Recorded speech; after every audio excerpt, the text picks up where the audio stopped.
I'm going to lay out an imaginary situation.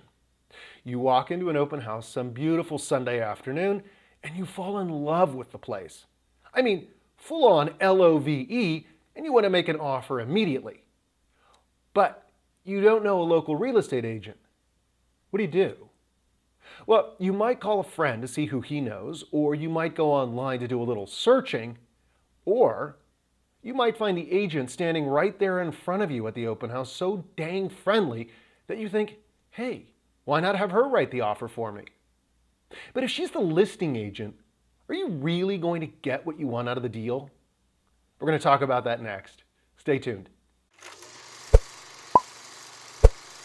My name is allen-rouman, and I'm a real estate agent in Palm Springs, California. First, let's recap some information I've covered in other videos that I've done. When you meet an agent at an open house, they're either a showing agent or a listing agent. A showing agent doesn't represent the seller and is usually holding an open house to meet buyers, like you, as you walk in the door.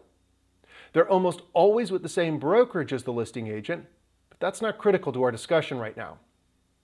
Then there's the listing agent. The listing agent was hired by the sellers to market the property and represent them in a transaction.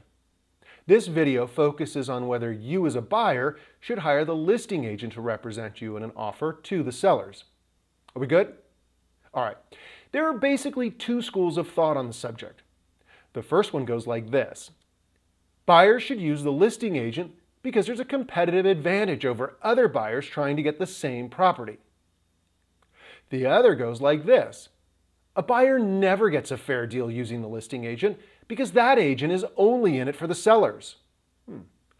Interesting perspectives that, in a way, are both right. Only they aren't talking about the same thing.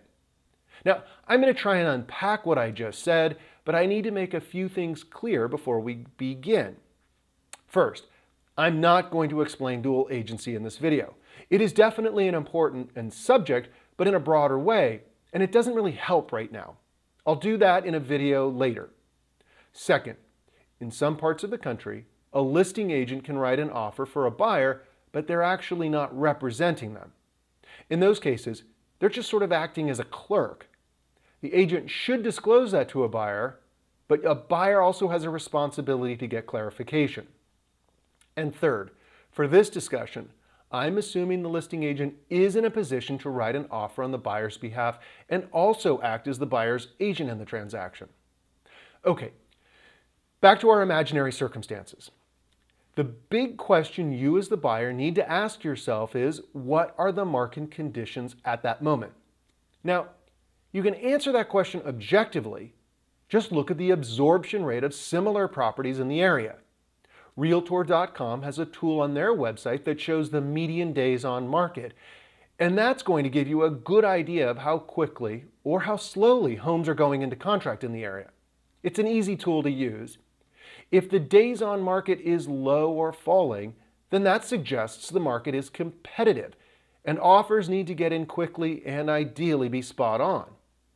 If the days on market is high or rising, then that suggests places are sitting for a while, and you as a buyer probably have a little time to hire the best agent that fits you.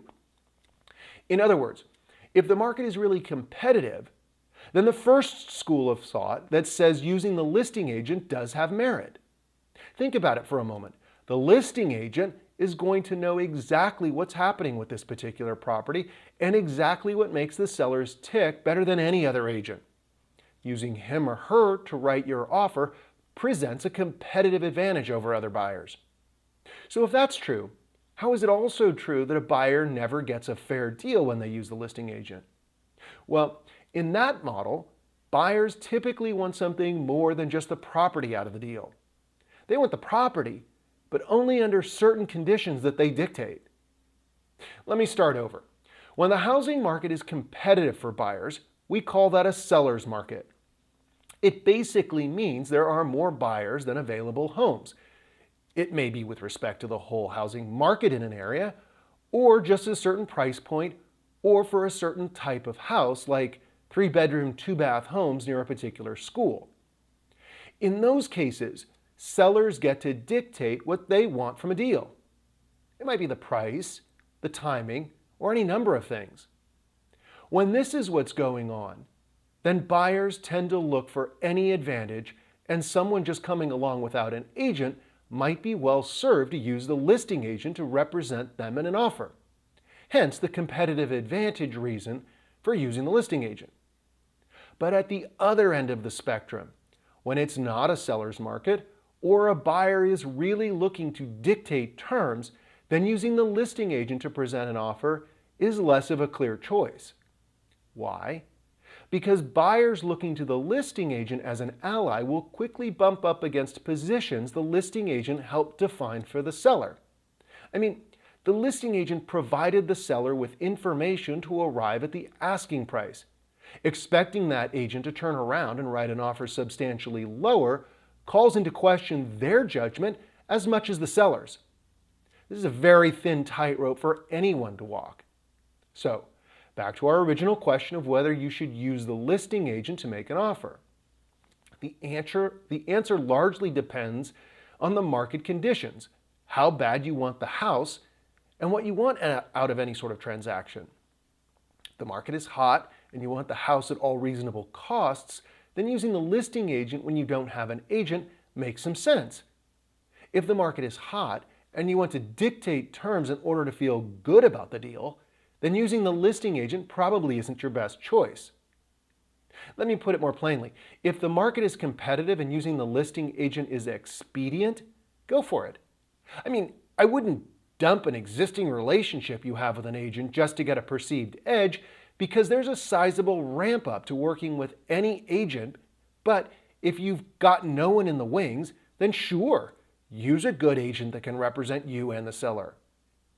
On the other hand, if the market isn't so competitive and you're interested in hardball negotiating for your home purchase, then you may want to find another agent. Make sense? Now, I don't want to imply that in competitive situations, the listing agent working with a buyer and a seller will get the buyer to roll over for the seller. That's not at all what I'm saying. Instead, I should point out that frankly, in a seller's market, any buyer coming along is going to be dealing on the seller's terms. It's the nature of the beast.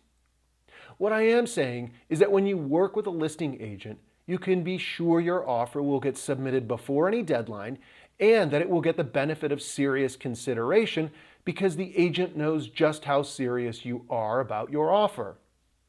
And an offer with credibility makes a big difference to a seller, and there's virtually no agent more credible to the seller than the agent they hired to represent them. Make sense? If your focus is to get the property above all else, then using the listing agent is seen as a practical advantage. And a good agent can represent both the seller and the buyer fairly with the goal of getting the best deal for both parties.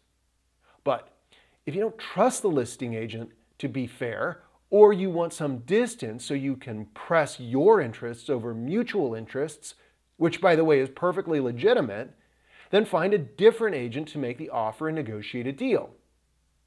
Now, I imagine there are lots of people watching this video that have an opinion on buyers using a listing agent, and I'd love to hear all of them in the comments section below.